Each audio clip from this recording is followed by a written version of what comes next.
Hi hello ನಮಸ್ತೆ, ನಾನು ನಿಮ್ಮ Chaitra Pratap. Welcome back to my YouTube channel. Friends ಎಲ್ಲ ಹೇಗಿದ್ದೀರಾ? ಐ ಹೋಪ್ ನೀವೆಲ್ಲ ಚೆನ್ನಾಗಿದ್ದೀರಾ ಅಂತ ಭಾವಿಸ್ತಾ ಇವತ್ತಿನ ವ್ಲಾಗ್ನ ಶುರು ಮಾಡ್ತಾ ಇದ್ದೀನಿ. ಇನ್ನು ಇವತ್ತಿನ ವ್ಲಾಗ್ ಬಂದು 2 ಡೇಸ್ ಕಂಟಿನ್ಯೂಷನ್ ವ್ಲಾಗ್ ಆಗಿರುತ್ತೆ. ಸಂಡೇ ಆ್ಯಂಡ್ ಮಂಡೇ ಎರಡೂ ದಿನದ ನನ್ನ ಒಂದು ರುಟೀನ್ ಯಾವ ರೀತಿ ಇತ್ತು ಅನ್ನೋದನ್ನು ಈ ವ್ಲಾಗಲ್ಲಿ ಶೇರ್ ಮಾಡಿದ್ದೀನಿ.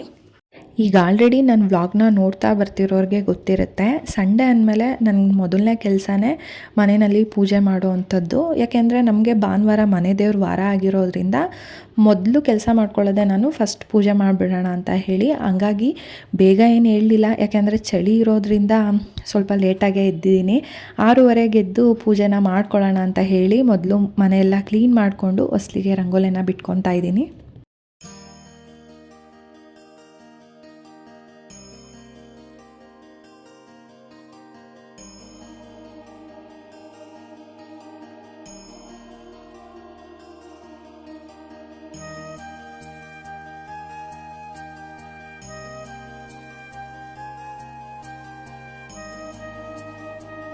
ಯೂಶಲಾಗಿ ಸಂಡೇ ಅಂತ ಅಂದರೆ ನಿಧಾನವಾಗಿ ಎದ್ದು ಎಲ್ಲ ಮನೆ ಕೆಲಸಗಳನ್ನ ನಿಧಾನವಾಗೇ ಮಾಡೋಣ ಅನ್ನೋದು ಎಲ್ಲರ ಮೈಂಡಲ್ಲೂ ಇರುತ್ತೆ. ಕೆಲವೊಮ್ಮೆ ನಾನು ಅದೇ ಥರನೇ ಮಾಡಿದ್ದೀನಿ. ತೀರಾ ಆಗಲ್ಲ ಅನ್ನೋ ಟೈಮಲ್ಲಿ ಬಿಡು ಸಂಜೆ ಟೈಮಲ್ಲಿ ಪೂಜೆನ ಮಾಡ್ಕೊಳ್ಳೋಣ ಅಂತ ಅಂದ್ಕೊಂಡಿದ್ದು ಉಂಟು. ಬಟ್ ಆದರೆ ಮ್ಯಾಕ್ಸಿಮಮ್ ಸ್ವಲ್ಪ ಬೇಗನೆ ಎದ್ದು ಪೂಜೆನ ಮಾಡ್ಕೊಂಡ್ಬಿಡ್ತೀನಿ. ಇತ್ತೀಚೆಗೆ ಸಿಕ್ಕಾಪಟ್ಟೆ ಚಳಿ ಇರೋದ್ರಿಂದ ಕೆಲವೊಂದು ಟೈಮು ಸಂಜೆ ಪೂಜೆನೂ ಮಾಡ್ತೀನಿ. ಅದು ಒಂಥರ ತುಂಬ ಚೆನ್ನಾಗಿರುತ್ತೆ ಸಂಜೆ ಟೈಮ್ ಪೂಜೆ ಮಾಡೋದು. ಬಟ್ ಈ ಸಲ ಏನಂದರೆ ಸ್ವಲ್ಪ ನನ್ನ ಫ್ರೆಂಡ್ ಮನೆಗೆ ಹೋಗಬೇಕಿತ್ತು, ಹಾಗಾಗಿ ಬೇಗನೆ ಪೂಜೆ ಮಾಡ್ಕೊಳ್ಳೋಣ ಅಂದ್ಬಿಟ್ಟು ಎಲ್ಲನೂ ರೆಡಿ ಮಾಡ್ಕೊತಾ ಇದ್ದೆ. ಇನ್ನು ಹಿಂದಿನ ದಿನವೇ ಅಂದರೆ ಸ್ಯಾಟರ್ಡೇನೇ ದೇವ್ರ ಮನೆ ಸಾಮಗ್ರಿಗಳನ್ನೆಲ್ಲ ನೀಟಾಗಿ ತೊಳೆದು ಇಟ್ಕೊಂಡಿದ್ದೆ. ನನಗೆ ಏನಪ್ಪ ಅಂತ ಅಂದರೆ ಈ ಬಾಕ್ಸ್ ಏನು ಮಾಡಿಸಿದ್ದೀನಿ ಪೂಜಾ ರೂಮ್ಗೆ, ಅದು ಒಂಥರ ತುಂಬಾ ಯೂಸ್ಫುಲ್ ಆಗ್ತಿದೆ. ಯಾಕೆಂತಂದರೆ ಪ್ರತಿ ಸಲ ದೇವ್ರ ಮನೆಯೆಲ್ಲ ಕ್ಲೀನ್ ಮಾಡುವಾಗ ಏನೇನು ನಾನು ಅಂದರೆ ಪೂಜಾ ಐಟಮ್ಗಳೆಲ್ಲ ಏನಿರುತ್ತೆ ಅದನ್ನೆಲ್ಲ ಪ್ರತಿಯೊಂದು ತೆಗೆದು ಈಚೆ ಇಡಬೇಕಿತ್ತು, ಮತ್ತೆಲ್ಲ ಅದನ್ನು ಹಂಗೆ ಜೋಡಿಸ್ಬೇಕಿತ್ತು. ಸ್ವಲ್ಪ ಟೈಮ್ ಜಾಸ್ತಿ ಹಿಡಿತಿತ್ತು ಅಂತಲೇ ಅನ್ನಿಸ್ತಾಯಿತ್ತು. ಬಟ್ ಇವಾಗ ಏನಂದರೆ ಅದೆಲ್ಲ ಬಾಕ್ಸ್ ಒಳಗಡೆ ಇರೋದ್ರಿಂದ ಜಸ್ಟ್ ನಾನು ಬಾಕ್ಸನ್ನು ಮಾತ್ರ ಮೂವ್ ಮಾಡ್ಕೊತೀನಿ. ಆ ದೇವ್ರ ಮನೆಯೆಲ್ಲ ಕ್ಲೀನ್ ಮಾಡಿಕೊಂಡು ಮತ್ತೆ ಆ ಬಾಕ್ಸನ್ನು ಒಳಗಡೆ ಇಟ್ಬಿಡ್ತೀನಿ. ಆ ಬಾಕ್ಸ್ ಒಳಗಡೆ ಯಾವುದೇ ಥರ ಮೆಸ್ಸಿ ಥರ ಇರೋದಿಲ್ಲ, ನೀಟಾಗಿರುತ್ತಲ್ವ. ಹಾಗಾಗಿ ಅದನ್ನೇನು ಕ್ಲೀನ್ ಮಾಡೋ ನೆಸೆಸಿಟಿ ಇರೋದಿಲ್ಲ. ಸ್ವಲ್ಪ ಬೇಗನೆ ಆಯಿತು ಅಂತ ನನಗನ್ನಿಸ್ತು ಸ್ಯಾಟರ್ಡೆ ಎಲ್ಲ ದೇವ್ರ ಮನೆ ಕ್ಲೀನ್ ಮಾಡುವಾಗ. ಸೊ ಎಲ್ಲೋ ಒಂದು ಕಡೆ ಖುಷಿ ಅನ್ನಿಸ್ತು, ಮಾಡಿಸ್ಕೊಂಡಿದ್ದಕ್ಕೂ ಒಂದು ಟೈಮ್ ಸೇವ್ ಆಯಿತು, ನನಗೂ ಸ್ವಲ್ಪ ಕೆಲಸ ಕಮ್ಮಿ ಆಯಿತು ಅಂತ ಅನ್ನಿಸ್ತು.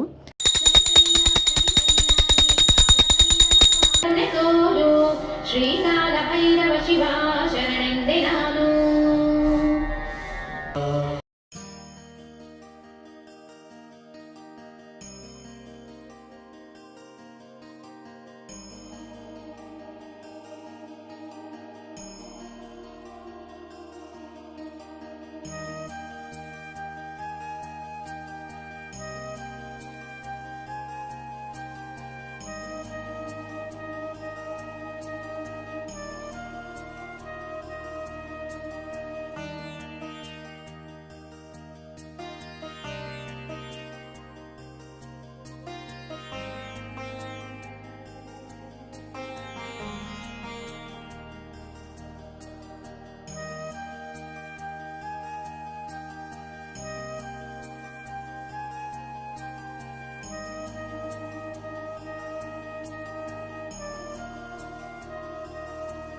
ಇನ್ನು ಪೂಜೆ ಎಲ್ಲ ಕಂಪ್ಲೀಟಾಗಿ ಆಯಿತು. ಪೂಜೆ ಮಾಡಾದ್ಮೇಲೆ ಏನೋ ಒಂಥರ ಮನಸ್ಸಿಗೆ ಸಮಾಧಾನ ಅನಿಸುತ್ತೆ. ಮನೆಯೆಲ್ಲ ಒಂಥರ ಫುಲ್ಲು ಪಾಸಿಟಿವ್ ವೈಬ್ಸ್ ಇರುತ್ತೆ ಅಲ್ವಾ, ಅದೇ ಎಲ್ಲೋ ಒಂದು ಕಡೆ ಮನಸ್ಸಿಗೆ ಸಮಾಧಾನ ಕೊಡುವಂಥದ್ದು.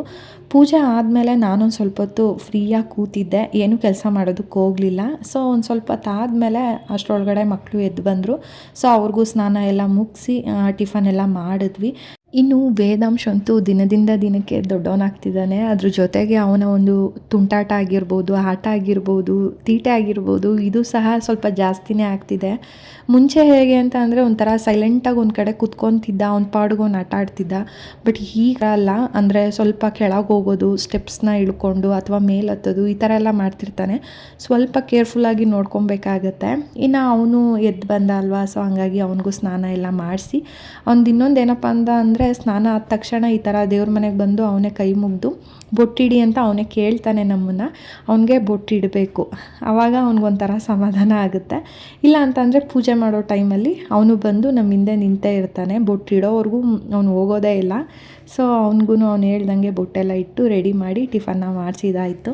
ಬೇಗ ಎದ್ದಿದ್ದರಿಂದ ಮನೆಯಲ್ಲಿ ಕಂಪ್ಲೀಟಾಗಿ ಕೆಲಸಗಳೆಲ್ಲ ಮುಗಿಸಿದೆ ಅಂತಲೇ ಹೇಳ್ಬೋದು. ಇನ್ನು ಮಧ್ಯಾಹ್ನ ನನಗೆ ಯಾವುದೇ ಥರ ಕೆಲಸಗಳಿರಲಿಲ್ಲ. ಸೊ ಹಂಗಾಗಿ ನನ್ನ ಮಗನ್ನ ಮಲಗಿಸಾದ್ಮೇಲೆ ನಾನು ಸ್ವಲ್ಪ ಎಡಿಟಿಂಗ್ ಕೆಲಸಗಳೆಲ್ಲ ಇತ್ತಲ್ವ, ಹಾಗಾಗಿ ಅದನ್ನು ಮಾಡಿಕೊಂಡೆ. ಇನ್ನು ಈವ್ನಿಂಗು ನಾನು ನನ್ನ ಫ್ರೆಂಡ್ ಮನೆಗೆ ಹೋಗೋಣ ಅಂತ ಹೇಳಿಬಿಟ್ಟು ಒಂದು 6 ಹಂಗೆ ಮಕ್ಕಳನ್ನು ಕರ್ಕೊಂಡು ನನ್ನ ಫ್ರೆಂಡ್ ಮನೆಗೆ ಹೋದೆ. ಸುಮಾರು ಸಲ ಅವಳು ಕರಿತಾನೆ ಇದ್ಲು, ಮಕ್ಕಳನ್ನು ಕರ್ಕೊಂಡು ಬಾ ಮನೆಗೆ ಅಂತ ಹೇಳಿಬಿಟ್ಟು. ಬಟ್ ನಾನು ಹೋಗೋದಕ್ಕೆ ಆಗಿರಲಿಲ್ಲ. ಹಾಗಾಗಿ ಇವತ್ತು ಹೋಗೋಣ, ಸ್ವಲ್ಪ ಚೇಂಜಸ್ ಇರುತ್ತೆ ಮಕ್ಳಿಗೂ ಅಂತ ಹೇಳಿಬಿಟ್ಟು ನಾನು ಕರ್ಕೊಂಡು ಹೋದೆ. ಸೊ ಒಂಥರ ಅವ್ರಿಗೇನೋ ಖುಷಿ, ಯಾಕೆ ಅಂತ ಅಂದರೆ ಒಂದು ಜಾಗದಿಂದ ಇನ್ನೊಂದು ಜಾಗಕ್ಕೆ ಹೋದಾಗ ಅವ್ರಿಗೆ ಒಂಥರ ಖುಷಿ ಲಿಮಿಟೇ ಇರೋದಿಲ್ಲ. ಅದರಲ್ಲೂ ಮಕ್ಕಳು ಜೊತೆಗೆ ಸೇರಿ ಆಡ್ತಾರಲ್ವ, ಆವಾಗ ಅವ್ರಿಗೇನೋ ಒಂಥರ ಖುಷಿ ಜಾಸ್ತಿ ಅಂತಲೇ ಹೇಳ್ಬೋದು. ಹಾಗಾಗಿ ತುಂಬ ಚೆನ್ನಾಗಿ ಎಂಜಾಯ್ ಮಾಡಿದ್ರು. ಡ್ಯಾನ್ಸ್ ಆಡೋದು, ಆಟ ಆಡೋದು, ಈ ಥರದ್ದೆಲ್ಲ ಒಂದು ಸ್ವಲ್ಪ ಹೊತ್ತು ಅವರೇ ಒಂಥರ ಅವ್ರಿಗೆ ಅಲ್ಲಿಗೆ ಹೋಗ್ತಿದ್ದಂಗೆ ನನ್ನ ಬಿಟ್ಬಿಟ್ರು, ಅವ್ರು ಪಾಡಿಗೆ ಅವ್ರು ಆಡ್ತಾಯಿದ್ರು. ಇನ್ನು ಖುಷಿ ಈ ಥರ ಜಡೆ ಎಣಿಯೋದನ್ನ ಕಲ್ತಿದ್ದಾಳೆ. ಸೊ ಹಂಗಾಗಿ ಇವಾಗ ಹಾಕ್ಕೊಂಡಿರೋದು ಅವಳ ಜಡೆ ಅವಳೇನೇ. ಸ್ಕೂಲ್ಗೆ ಹೋಗುವಾಗ ನಾನೇ ಜಡೆ ಹಾಕ್ಕೊಡ್ತೀನಿ. ಸೊ ಈ ಥರ ಜಡೆ ಎಣಿಯೋದನ್ನು ಕಲ್ತಿದ್ದಾಳೆ. ಹಂಗಾಗಿ ಸಾನ್ವಿನ ಕರೆದ್ಬಿಟ್ಟು ನಾನೇ ಜಡೆ ಹಾಕ್ತೀನಿ ಅಂತ ಹೇಳಿ ಹಾಕ್ತಾಯಿದ್ಲು.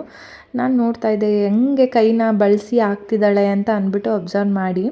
ಸೊ ಹಿಂಗೆ ಬೆಳೀತಾ ಹೆಣ್ಮಕ್ಳು ಏನಾದರೂ ಒಂದು ಅಂದರೆ ಕಲ್ತ್ಕೊತಾ ಹೋಗ್ತಾ ಇರ್ತಾರೆ. ಇವಾಗಿನಿಂದ ಅದು ಇಂಟ್ರೆಸ್ಟ್ ಅವ್ರಿಗೆ ಬಂದುಬಿಡುತ್ತೆ. ಸೊ ಹಂಗಾಗಿ ಚೆನ್ನಾಗಿ ಆಗ್ತಿದ್ಲು, ನಾನು ನೋಡ್ತಾ ಇದ್ದೆ. ನಾನು ಮನೆಯಿಂದ ಹೊರಡುವಾಗ ಕೇಳಿದೆ ಖುಷಿನ, ಪಾರ್ಕಿಗೆ ಹೋಗೋಣವಾ ಅಥವಾ ಸಾನ್ವಿ ಮನೆಗೆ ಹೋಗೋಣವಾ ಅಂತ ಹೇಳಿಬಿಟ್ಟು. ನಾನು ಅವಳಿಗೆ ನನ್ನ ಫ್ರೆಂಡ್ ಮನೆ ಅಂತ ಹೇಳಲಿಲ್ಲ. ಯಾಕೆಂತ ಅಂದರೆ ಅವಳು ಈಗ ಏನು ನೀವು ನೋಡ್ತಿದ್ದೀರಾ ಸಾನ್ವಿ ಅವಳು. ಸೊ ಅವರಿಬ್ಬರು ಫ್ರೆಂಡ್ ಆಗಿಬಿಟ್ಟಿದ್ದಾರಲ್ವ, ಹಂಗಾಗಿ ಸಾನ್ವಿ ಮನೆ ಅಂತ ಅಂದರೆ ಅವಳಿಗೆ ಗೊತ್ತಾಗ್ಬಿಡುತ್ತೆ. ಹಂಗಾಗಿ ಅವಳು ಇಲ್ಲ ಅಮ್ಮ ಪಾರ್ಕಿಗೆ ಬೇಡ, ನೆಕ್ಸ್ಟ್ ಟೈಮ್ ಪಾರ್ಕಿಗೆ ಹೋಗೋಣ, ಸಾನ್ವಿ ಮನೆಗೆ ಹೋಗೋಣ ಅಂತ ಅಂದ್ಬಿಟ್ಟು. ಸೊ ಇವ್ರಿಗೆ ಎಷ್ಟು ಖುಷಿ ಆಯಿತೋ ಕರ್ಕೊಂಡು ಹೋಗಿದ್ದಕ್ಕೆ. ಖುಷಿ ಮತ್ತಿನ ವೇದಾಂಶ ಇಬ್ಬರು ಬಂದಿದ್ದಕ್ಕೆ ಅವ್ರಿಗೂ ಅಷ್ಟೇ ಖುಷಿ ಆಯಿತು.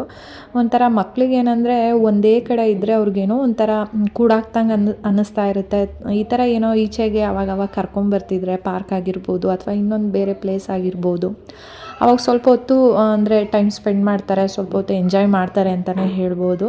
ಸೊ ಹಂಗಾಗಿ ಅವರು ಚೆನ್ನಾಗಿ ಆಡ್ತಿದ್ರು, ನಾವು ನೋಡ್ತಾ ಇದ್ವಿ. ಇನ್ನು ಚಳಿ ಇದ್ದಿದ್ದರಿಂದ ಬಜ್ಜಿ ಬೋಂಡ ಈ ಥರದನ್ನೆಲ್ಲ ತರಿಸ್ಕೊಟ್ಲು. ಇನ್ನು ನಾವು ಅಲ್ಲಿಂದ ಬೇಗನೆ ಹೊರಟ್ಬಿಟ್ವಿ. ಜಸ್ಟ್ 1 ಅವರ್ ಏನೋ ಟೈಮ್ ಸ್ಪೆಂಡ್ ಮಾಡಿದ್ವಿ ಅಂತಲೇ ಹೇಳ್ಬೋದು. ಇನ್ನು ಅಲ್ಲಿಂದ ಬಂದಮೇಲೆ ನಾನು ಸ್ವಲ್ಪ ಸಾಂಬಾರೆಲ್ಲ ಮಾಡೋದಿತ್ತು. ಹಂಗಾಗಿ ಇನ್ನು ಟೈಮ್ ಆಗಿಬಿಡುತ್ತೆ ಅಂದ್ಬಿಟ್ಟು ಸಾಂಬಾರು ಮಾಡೋದನ್ನೆಲ್ಲ ನಾನು ಕ್ಲಿಪ್ಪಿಂಗ್ ತೊಗೊಳ್ಳೇ ಇಲ್ಲ.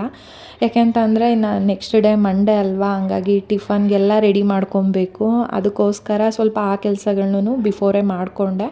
ಹಂಗಾಗಿ ಸಾಂಬಾರು ಅಂದರೆ ಹೀರೆಕಾಯಿ ಏನೋ ಇತ್ತು, ಹೀರೆಕಾಯಿನ ಹಾಕಿ ಅನ್ನ ಮತ್ತಿನ ಸಾಂಬಾರನ್ನ ಮಾಡಿಕೊಂಡೆ. ಕಂಪ್ಲೀಟಾಗಿ ಅಡುಗೆ ಮನೆ ಎಲ್ಲ ಕ್ಲೀನ್ ಮಾಡ್ಕೊಂಬಿಟ್ಟೆ. ಯಾಕೆ ಅಂತ ಅಂದರೆ ನನಗೆ ಏನಪ್ಪ ಅಂತ ಅನಿಸುತ್ತೆ, ಬೆಳಗ್ಗೆ ಎದ್ದ ತಕ್ಷಣ ನಾವು ಕಿಚನ್ಗೆ ಹೋಗ್ತೀವಿ, ನಮಗೆ ಫಸ್ಟ್ ಕೆಲಸನೇ ಕಿಚನಲ್ಲಿ ಇರೋದಲ್ವ. ಹೋದ ತಕ್ಷಣ ನಮಗೆ ಎಂಜಲ್ ಪಾತ್ರೆಗಳನ್ನೆಲ್ಲ ನೋಡಿದಾಗ ಏನೋ ಒಂಥರ ಅನಿಸುತ್ತೆ. ಅದೇ ಕಿಚನ್ ಕಂಪ್ಲೀಟಾಗಿ ನೀಟಾಗಿದೆ ಅಂತ ಅಂದರೆ ನಮಗೊಂಥರ ಕೆಲಸ ಮಾಡೋದಕ್ಕೂ ಬೇಗ ಕೈ ಫಾಸ್ಟ್ ಆಗುತ್ತೆ. ಅದೇ ನಾವು ಈ ಒಂಥರ ಮೆಸ್ಸಿ ಥರ ಆಗಿರ್ಬೋದು, ನೀಟಿಲ್ಲ ಅಂತ ಅಂದರೆ ಏನೋ ಒಂಥರ ಅದು ಅಷ್ಟಿಷ್ಟ ಆಗೋದಿಲ್ಲ. ಸೊ ಹಂಗಾಗಿ ನಾನು ಮ್ಯಾಕ್ಸಿಮಮ್ಮು ನೈಟ್ ಹೊತ್ತು ಕಿಚನೆಲ್ಲ ಕ್ಲೀನ್ ಮಾಡಿಬಿಟ್ಟೇ ಮಲ್ಕೊಳ್ಳೋ ಅಂಥದ್ದು.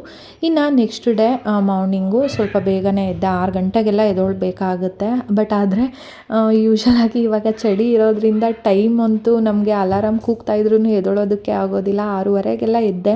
ಯಾಕೆಂತ ಅಂದರೆ ಹಿಂದಿನ ದಿನವೇ ಟಿಫನ್ಗೆಲ್ಲ ಸ್ವಲ್ಪ ರೆಡಿ ಮಾಡಿ ಇಟ್ಕೊಂಡ್ಬಿಟ್ಟಿರ್ತೀನಿ. ನಮಗೆ ಒಂಥರ ಟಿಫನ್ ಮಾಡೋದೇ ಒಂದು ದೊಡ್ಡ ಟಾಸ್ಕ್ ಆಗಿಬಿಟ್ಟಿರುತ್ತೆ. ನಮಗೇನಾದರೂ ಇವತ್ತು ಟಿಫನ್ ಮಾಡಬೇಕು ಅಂದರೆ ಅದನ್ನು ಮುಂಚಿತವಾಗೇ ನಾವು ಯೋಚನೆ ಮಾಡಿದರೆ ಬೆಟರ್. ಅಕಸ್ಮಾತ್ ನಾವೇನಾದರೂ ಯೋಚನೆ ಮಾಡಿಲ್ಲ ಅಂದರೆ ಏನು ಮಾಡೋದು ಅಂತ ಯೋಚನೆ ಮಾಡಿಕೊಂಡೇ ಅರ್ಧ ಟೈಮ್ ಆಗಿಬಿಡುತ್ತೆ. ನಾನು ಅವತ್ತಿನ ದಿನ ಚಪಾತಿ ಮಾಡಿ ಬೀಟ್ರೋಟ್ ಪಲ್ಯನ ಮಾಡಿದ್ದೆ. ಸೊ ರೆಸಿಪಿದು ಏನು ಕಂಪ್ಲೀಟಾಗಿ ನಾನು ಇಲ್ಲಿ ಬ್ರೀಫಾಗಿ ತೋರಿಸಿಲ್ಲ, ಜಸ್ಟ್ ನಾನಿಲ್ಲಿ ಅಡುಗೆ ಮಾಡಿರೋದನ್ನಷ್ಟೇ ಶೂಟ್ ಮಾಡ್ಕೊಂಡಿದ್ದೀನಿ.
ಚಪಾತಿಗೆ ಬೀಟ್ರೋಟ್ ಪಲ್ಯ ತುಂಬ ಒಳ್ಳೆ ಕಾಂಬಿನೇಷನ್ ಅಂತಲೇ ಹೇಳ್ಬೋದು. ಬೀಟ್ರೋಟಲ್ಲಿ ತುಂಬಾ ಪ್ರೋಟೀನ್ ಇರುತ್ತೆ, ವಿಟಮಿನ್ ಇರುತ್ತೆ, ಸುಮಾರು ಅಂಶಗಳು ಅಂದರೆ ಬ್ಲಡ್ ಸೇರೋದಕ್ಕೆ ಹೆಲ್ಪ್ ಮಾಡುತ್ತೆ ಅಂತ ಹೇಳ್ತಾರೆ. ಸೊ ನಾನಿಲ್ಲಿ ಬೀಟ್ರೋಟನ್ನು ಹಚ್ಚಿಬಿಟ್ಟು ಮಸಾಲೆ ಇಟ್ಟು ಮಾಡಿರೋ ಅಂಥದ್ದು. ಇದನ್ನು ತುರಿದು ಪಲ್ಯ ಥರನೂ ಸಹ ಮಾಡ್ತಾರೆ, ಅದು ಸಹ ತುಂಬ ಚೆನ್ನಾಗಿರುತ್ತೆ. ಇನ್ನು ಖುಷಿಗೆ ಟಿಫನ್ ಹಾಕ್ಕೊಟ್ಟು ಇನ್ನು ಲಂಚ್ ಬಾಕ್ಸ್ ಎಲ್ಲ ಕಟ್ಟಿ ರೆಡಿ ಮಾಡಿ ಕೊಟ್ಟಿದ್ದಾಯಿತು. ಸೊ ಹಂಗಾಗಿ ಅವಳು ಸ್ಕೂಲ್ಗೆ ಹೊರಟಳು. ಸೊ ಇನ್ನು ಅವರಿಬ್ಬರು ಹೊರಡ್ತಿದ್ದಂಗೆ ನಾನು ವೇದಾಂಶ್ ಇಬ್ಬರೂ ಸಹ ಟಿಫನ್ನ ಮಾಡ್ಕೊಂಡ್ವಿ. ನಾವಂತೂ ಟೈಮ್ ಸರಿಯಾಗಿ ಟಿಫನ್ನ ಮಾಡ್ಕೊಂಡ್ಬಿಡ್ತೀವಿ. ನೆಕ್ಸ್ಟ್ ಕೆಲಸ ಏನೇ ಇದ್ರೂ ಆಮೇಲೆ ಮಾಡ್ಕೊಳ್ಳೋ ಅಂಥದ್ದು. ಸೊ ಹಂಗಾಗಿ ಟಿಫನ್ ಎಲ್ಲ ಮುಗಿಸಾದ್ಮೇಲೆ ಮನೆ ಕೆಲಸಗಳನ್ನೆಲ್ಲ ಶುರು ಮಾಡಿಕೊಂಡೆ. ಜೊತೆಗೇ ಟಿಫನ್ ಮಾಡ್ತಾನೇ ಸಾಂಬಾರು ಸಹ ಮಾಡಿಟ್ಟಿದ್ದೆ. ಬೆಂಡೆಕಾಯಿ ಸಾಂಬಾರೇನೋ ಮಾಡಿದ್ದೆ. ಯಾಕೆಂತಂದರೆ ಇವತ್ತು ಒಂದು ಫಂಕ್ಷನ್ಗೆ ಹೋಗಬೇಕಿತ್ತು, ಫ್ಯಾಮಿಲಿ ಫಂಕ್ಷನ್ನು, ಗೃಹ ಪ್ರವೇಶ ಇತ್ತು. ಹಾಗಾಗಿ ಸೊ ನಾನು ಕಸ ಎಲ್ಲ ಗುಡಿಸಿ ಮನೆ ಎಲ್ಲ ಒರೆಸಿ ನಾನು ಮತ್ತು ವೇದಾಂಶ್ ಇಬ್ಬರು ಫ್ರೆಶ್ ಅಪ್ ಆಗಿ ದೇವ್ರ ದೀಪನ ಹಚ್ಚಿ ಒಂದು ಸ್ವಲ್ಪ ಹೊತ್ತು ಅವನನ್ನು ಮಲಗಿಸಿ ಮಧ್ಯಾಹ್ನದ ಮೇಲೆ ನಾನು ಫಂಕ್ಷನ್ಗೆ ಹೊರಟಿದ್ದಾಯಿತು. ಯಾಕೆಂತಂದರೆ ನಮ್ಮ ಮನೆಯವರು ಆಫೀಸ್ಗೆ ಹೋಗಿದ್ರಲ್ವ, ಹಂಗಾಗಿ ಅವ್ರು ಬಂದಮೇಲೆ ಹೋಗಬೇಕಿತ್ತು.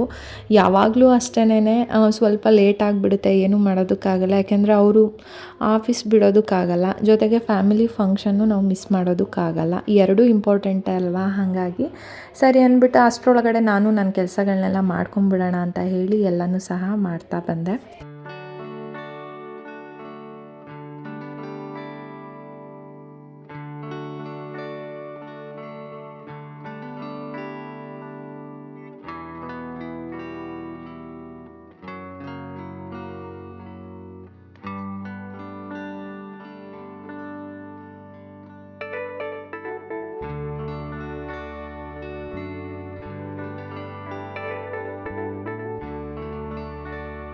ಹತ್ತು ಗಂಟೆಗೆಲ್ಲ ಕೆಲಸ ಎಲ್ಲ ಕಂಪ್ಲೀಟಾಗಿ ಮುಗ್ದಿತ್ತು ಅಂತಲೇ ಹೇಳ್ಬೋದು. ಯಾಕೆಂದರೆ ಅವರು 8:45ಗೆಲ್ಲ ಹೊರಟರು. ಅವ್ರು ಹೋಗ್ತಿದ್ದಂಗೆ ಬ್ಯಾಕ್ ಟು ಬ್ಯಾಕ್ ನಾನು ಕೆಲಸಗಳನ್ನೆಲ್ಲ ಮಾಡ್ತಾ ಬಂದೆ ಅಲ್ವಾ, ಹಂಗಾಗಿ 10 ಗಂಟೆ ಕೆಲಸಗಳೇ ಆಗೋಯಿತು. ಸಾಂಬಾರು ಬೇಗನೆ ಮಾಡಿಟ್ಬಿಟ್ಟಿದ್ದೆ, ಯಾಕೆಂದರೆ ಫಂಕ್ಷನ್ಗೆ ಹೋಗ್ತೀವಿ ಅಲ್ವಾ. ಇನ್ನು ಅಲ್ಲಿಂದ ಬಂದಮೇಲೆ ಸ್ವಲ್ಪ ಟಯರ್ಡ್ ಆದಂಗೆ ಆಗಿರುತ್ತೆ, ಟ್ರಾವೆಲ್ ಮಾಡಿರ್ತೀವಿ ಅಲ್ವಾ. ಹಂಗಾಗಿ ಇನ್ನು ಅವಾಗ ಮಾಡಬೇಕು ಅಂದರೆ ಏನೋ ಒಂಥರ ಲೇಸಿನೆಸ್ ಬಂದುಬಿಡುತ್ತೆ. ಸೊ ಹಂಗಾಗಿ ಬೇಡ ಅಂತ ಹೇಳಿಬಿಟ್ಟು ಬೆಳಗ್ಗೆನೇ ಸಾಂಬಾರು ಮಾಡಿ, ಇನ್ನು ನೆನ್ನೆನೇ ಹೂವು ಎಲ್ಲ ಹಾಕಿದ್ದೆ ಅಲ್ವಾ. ಸೊ ಹಂಗಾಗಿ ಹೂವು ಎಲ್ಲ ಏನು ಚೇಂಜಸ್ ಮಾಡೋದಕ್ಕೆ ಹೋಗಲಿಲ್ಲ. ದೀಪನ ಹಚ್ಚಿ ಮಧ್ಯಾಹ್ನ ಒಂದು 2:30 ಹಂಗೆ ನಾನು ಫಂಕ್ಷನ್ಗೆ ಹೋಗೋದಕ್ಕೆ ರೆಡಿಯಾಗಿ ನಮ್ಮನೆಯವರು ನಾವು ಇಬ್ಬರೂ ಹೊರಟ್ವಿ. ಸೊ ಇದು ಬಂದು ನಮ್ಮ ಫ್ಯಾಮಿಲಿ ಫಂಕ್ಷನ್ನು, ಗೃಹ ಪ್ರವೇಶ ಇತ್ತು. ಸತ್ಯನಾರಾಯಣ ಸ್ವಾಮಿ ಪೂಜೆನ ಮಾಡಿಸಿದ್ರು. ಇನ್ನು ಮನೆ ಅಂತೂ ತುಂಬಾ ಚೆನ್ನಾಗಿತ್ತು. ಸೊ ಇನ್ನು ಪೂಜಾ ರೂಮ್ ಅಂತೂ ಎಕ್ಸ್ಪೆಷಲಿ ನನಗೆ ತುಂಬ ಇಷ್ಟ ಆಯಿತು. ತುಂಬ ಸ್ಪೇಸಸ್ ಎಲ್ಲ ಚೆನ್ನಾಗಿತ್ತು. ಅಂದರೆ ನಾವು ಲೇಡೀಸ್ ಹೇಗೆ ಅಂದರೆ ಲಾಸ್ಟ್ ವ್ಲಾಗಲ್ಲೂ ಹೇಳಿದ್ದೀನಿ ನಾನು, ಪೂಜಾ ರೂಮು ಜೊತೆಗೆ ಏನಿದೆ ಕಿಚನ್ನು, ಇವೆರಡೂ ತುಂಬ ಅಬ್ಸರ್ವ್ ಮಾಡಿ ನೋಡ್ತೀವಿ ಎಲ್ಲೇ ಹೋದ್ರೂ. ಹಾಗಾಗಿ ತುಂಬ ಚೆನ್ನಾಗಿ ಆರ್ಗನೈಸ್ ಮಾಡಿದರು ಅಂತಲೇ ಹೇಳ್ಬೋದು. ಇನ್ನು ಗೃಹ ಪ್ರವೇಶ ಫಂಕ್ಷನ್ ಬಂದು ಇವ್ರದೇ, ಯಶೋಧ ಆಂಟಿ ಅಂತ ಹೇಳಿ ಅವ್ರ ಹೆಸರು. ಇನ್ನು ಅವ್ರ ಮಗ ಭರತ ಇವರು. ಇನ್ನು ಅವ್ರ ಹಿಂದೆ ಇರೋದು ದಿವ್ಯಾ ಅಂತ ಹೇಳಿಬಿಟ್ಟು. ಸೊ ಫ್ಯಾಮಿಲಿ ಮೆಂಬರ್ಸ್ ಎಲ್ಲ ಒಟ್ಟಿಗೆ ಸೇರಿದ್ರೆ ಒಂಥರ ಏನೋ ಖುಷಿ ಅನಿಸುತ್ತೆ. ಸೊ ಹಂಗಾಗಿ ಒಂದು ಸ್ವಲ್ಪ ಜನ ಇದ್ದರು ನಾನು ಹೋಗೋ ಟೈಮ್ಗೆ. ಯಾಕಂತ ಅಂದರೆ ನಾವು ಹೋಗಿದ್ದೆ ಲೇಟ್ ಆಗಿಬಿಟ್ಟಿತ್ತಲ್ವಾ. ಸೊ ಹಂಗಾಗಿ ಎಲ್ಲ ಹೊರ್ಟೋಗಿರ್ತಾರೆ ಅಂತ ಅಂದ್ಕೊಂಡಿದ್ದೆ, ಬಟ್ ಎಲ್ಲ ಒಂದಷ್ಟು ಜನ ಇನ್ನೂ ಇದ್ದರು. ಸೊ ಮನೆಯೆಲ್ಲ ನೀಟಾಗಿ ನೋಡಿ ಅದು ಒಂದೆಲ್ಲ ಕೆಲವೊಂದು ಕ್ಲಿಪ್ಪಿಂಗ್ಗಳನ್ನ ತೊಗೊಂಡು ನಮಗೆ ಬಂದ್ವಿ. ಸೊ ಅಲ್ಲಿ ಊಟ ಎಲ್ಲ ಮುಗಿಸ್ಕೊಂಡು ಒಂದು ಸ್ವಲ್ಪ ಹೊತ್ತು ಟೈಮ್ ಸ್ಪೆಂಡ್ ಮಾಡಿದ್ದಾಯಿತು. ಇನ್ನು ನಮ್ಮ ಅಕ್ಕನ ಮಗಳು ಕೂತಿದ್ಲು. ಸೊ ಅವಳು ನನಗೆ ಕೇಳ್ತಾಯಿದ್ಲು, ಅಕ್ಕ ನೀನು ವೀಡಿಯೋ ಶೂಟ್ ಮಾಡ್ಕೊಳ್ಳಲ್ವಾ ಅಂತ ಅಂದ್ಬಿಟ್ಟು. ಯಾವ ಟೈಮಲ್ಲಿ ಮಾಡ್ಕೊತೀರಾ, ಹೇಗೆ ಮಾಡ್ತೀರಾ, ನಾನು ಹೋದಾಗ ಈ ಥರದ್ದು ಒಂದಷ್ಟು ಕ್ವಶನ್ಸ್ಗಳನ್ನ ಕೇಳ್ತಾ ಇರ್ತಾಳೆ. ಇವಳೇ ಜಾಸ್ತಿ ಆ ಥರ ಕೇಳೋದು. ಫ್ಯಾಮಿಲಿನಲ್ಲಿ ಫಂಕ್ಷನ್ ಅಂತ ಮಾಡಿದಾಗ್ಲೇ ಎಲ್ಲರೂ ಒಟ್ಟಿಗೆ ಸೇರೋ ಅಂಥದ್ದು ಒಂಥರ ಚೆನ್ನಾಗಿರುತ್ತೆ, ಎಲ್ಲರನ್ನು ಒಟ್ಟಿಗೆ ನೋಡಿದಾಗ. ಇನ್ನು ಇವ್ರು ಬಂದು ನಮ್ಮ ಅಕ್ಕ. ಸೊ ಹಂಗಾಗಿ ಎಲ್ಲರೂ ಆಲ್ಮೋಸ್ಟು ಹೊರಟ್ಬಿಟ್ರು. ಇನ್ನು ನಮ್ಮ ಅಕ್ಕ, ನಾನು, ಇನ್ನೊಂದಷ್ಟು ಜನ ಇದ್ವಿ ಅಂತಲೇ ಹೇಳ್ಬೋದು. ಸೊ ನಾವೆಲ್ಲ ಕೂತ್ಕೊಂಡು ಮಾತಾಡ್ತಾ ಇದ್ವಿ.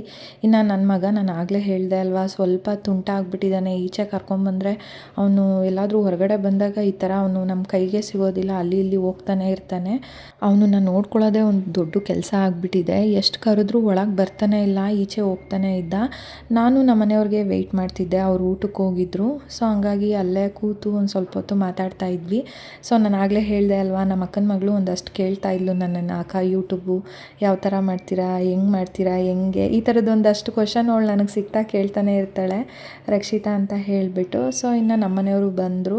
ಅವ್ರು ಬಂದಮೇಲೆ ನಾನು ಕುಂಕುಮನ ತೊಗೊಂಡು ಅಲ್ಲಿಂದ ಹೊರಟಿದ್ದಾಯಿತು.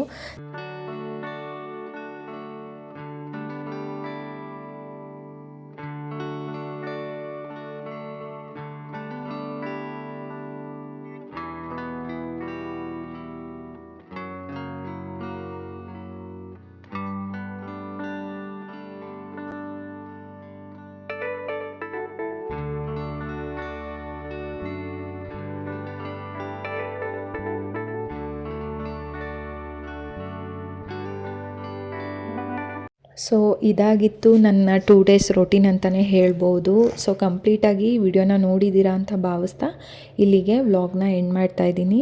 ನಿಮಗೇನಾದರೂ ಇಷ್ಟ ಆಗಿದರೆ ದಯವಿಟ್ಟು ಲೈಕ್ ಮಾಡಿ, ಸಬ್ಸ್ಕ್ರೈಬ್ ಮಾಡ್ಕೊಳ್ದಲ್ಲ ಯಾರೆಲ್ಲ ಚಾನಲ್ನ ನೋಡ್ತಿದ್ದೀರಾ ದಯವಿಟ್ಟು ಚಾನಲ್ನ ಸಬ್ಸ್ಕ್ರೈಬ್ ಮಾಡ್ಕೊಂಡು ನೋಡಿ, ಸಪೋರ್ಟ್ ಮಾಡಿ ಅಂತ ಈ ಮೂಲಕ ಕೇಳ್ಕೊತೀನಿ.